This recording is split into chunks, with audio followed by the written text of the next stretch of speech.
LT panel installation. जुना panel काढून पूर्ण आपण नवीन पॅनल इन्स्टॉल केला आहे. हा MACB इनकमर, हा DG इनकमर 1600 kVAचा DG आहे. हा आपण ZHF युनिट लावलं आहे.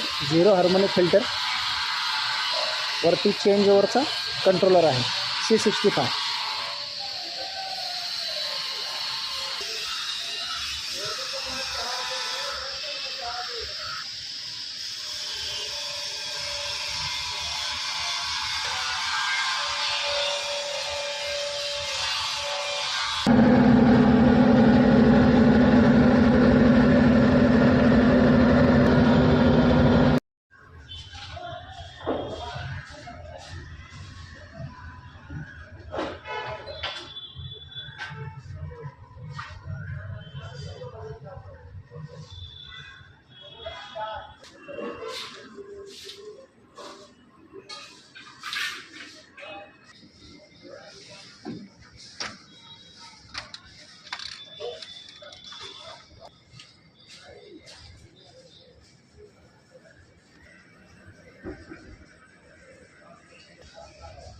हा ATS आहे आपला.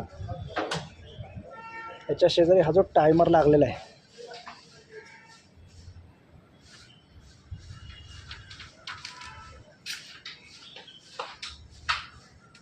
त्याच्या शेजारी हा जो टायमर लागला आहे आणि हा MCB, हा टायमर हा नाईट कन्झम्पशन सेव्ह करण्यासाठी आहे. रात्री 9:15 वाजता हा टायमर हा ATS 0 पोझिशनला आणतो आणि सकाळी 8 वाजता पुन्हा तो ऑन होतो. आणि हा जो शेजारी MCB लावला आहे ह्याच्यामुळं जर समजा कधी शोरूमला फंक्शन असेल काय असेल तर आपल्याला टायमर तर आपलं काम करणार 9:15 वाजता, पण जर तो MCB खाली केला तर टायमर ऑन होऊनसुद्धा आपला ATS बंद होणार नाही. आपलं फंक्शन झालं की पुन्हा तो MCB ऑन करायचा. ॲज इट इज आपलं जे नाईट कन्झम्पशनचं सेविंग आहे तो टायमर आपल्याप्रमाणे ATS बंद होऊन जाईल आणि दुसऱ्या दिवशी सकाळी 8 वाजता चालू होऊन जाईल. म्हणजे आपण टायमर आणि त्याचं बायपास हे दोन्हीही दिलेलं आहे. इथून खाली जो 60 kVAचा UPS रूम आहे, या फिडरमधनं एक 70 स्क्वेअर MM ची केबल गेलेली आहे ॲल्युमिनियम. आणि हा जो खालचा फिडर आहे हा फक्त MACBवर चालणारा आहे. म्हणजे हा सोलरसाठी हे वरचा MCCB 160 अँपिअरचा आणि खाली 2 MCB लावलेले आहेत.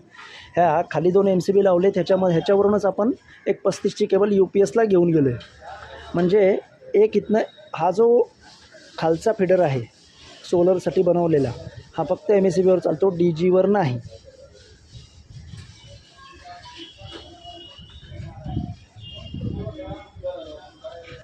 आता हा जो आपण ZHF लावला आहे त्या ZHF लावल्यामुळं आपण ZHFला फक्त 3 फेज सेन्सिंग दिले आणि ह्याला 2 डेडिकेटेड अर्थिंग आपण जोडलेले आहेत. आणि तिथूनच एक न्यूट्रल लिंक काढलेली आहे. 35 स्क्वेअर MMच्या 2 केबल घेतल्यात आणि आपला जो इनकमर आहे 315चा ह्याच्या न्यूट्रलला जोडलेली आहे. MACBची न्यूट्रल आपण इथं सोडवून ठेवलेली आहे. MACBची न्यूट्रल आपण वापरत नाही आहे. MACBची न्यूट्रल आपण सोडवून ठेवलं आहे.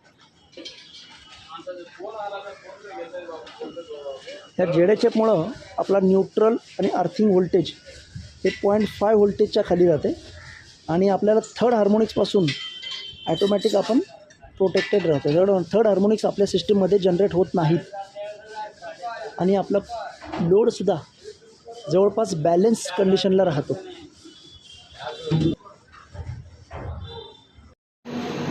सर्व्हरसाठी जो डेडिकेटेड सप्लाय आपण घेतला आहे त्याचं रूटिंग आपण बघूया कसं घेतलं आहे. हा सर्व्हरसाठी लावलेला डेडिकेटेड UPS आहे 3 kVAचा. त्याच्यामागे त्याच्या बॅटऱ्या आहेत 6 आणि त्याच्या शेजारी हा जो लागला आहे हा स्टॅटिक स्विच आहे. हा जो ATS आहे त्या ATSमधून आपल्याला हा जो सर्व्हर ओनली दिले हा जो DB लावला आहे त्या DBच्या हा जो मधला MCB इथं इन्कमिंग आलं आहे या ATSमधून. ATSच्या वरच्या साईडने इथून तो 3 kVAच्या UPSला सप्लाय गेला आहे. म्हणजे इथून त्या UPSला सप्लाय गेला आहे. जर हा बंद केला तर आपला लगेच यू पी एस ह्याला जातो, बॅटरीवर जातो. डीप आवाज यायला लागला. आणि हे जे दोन आहेत MCB बाजूचे 1 नंबर आणि 3 नंबर, हा आणि हा जो सप्लाय आहे हा 60 kVAच्या UPSचा जो DB आहे आउटपुटचा तिथून आलेला आहे. इथे एक सिंगल पोल MCB लावला आहे 20 अँपिअरचा, तिथून आला आहे. आणि हा जो आहे हा 3 kVAचा हा जो डेडिकेटेड UPS लावला आहे त्यातून आलेला सप्लाय. हे दोन्ही हे UPSचे सप्लाय आहेत. इथून ह्या दोन्ही MCBच्या आउटसाईडने हा जो स्टॅटिक स्विच लावलेला आहे ह्या स्टॅटिक स्विचला इन्कमिंग झालेला आहे. आणि स्टॅटिक स्विचचं जे आउटपुट आहे म्हणजे स्टॅटिक स्विचला दोन्हीही सप्लाय UPSचे मिळतात. एक 60 kVA UPS आणि एक 3 kVAचा UPS. त्यात स्टॅटिक स्विचचं आउटपुटच ह्या डेडिकेटेड ह्या MCBमध्ये आलेलं आहे. आणि इथूनच सप्लाय डायरेक्टली सर्व्हर रूमला गेलेला आहे. ह्याच्यामध्ये जो 60 kVAच्या सप्लाय ह्या UPSचा या 60 kVAच्या UPSचा जो सप्लाय इथे आलेला आहे हा ह्या 60 kVAच्या UPS आउटपुट डिलीटनं हा जो शेवटचा MCB लागला आहे हा ऑन आहे. आत्ता इथून आलेला आहे तो ग्रीन कलरची केबल 10 square mm ची केबल आहे आपण टाकली ती त्यातून आलेला आहे.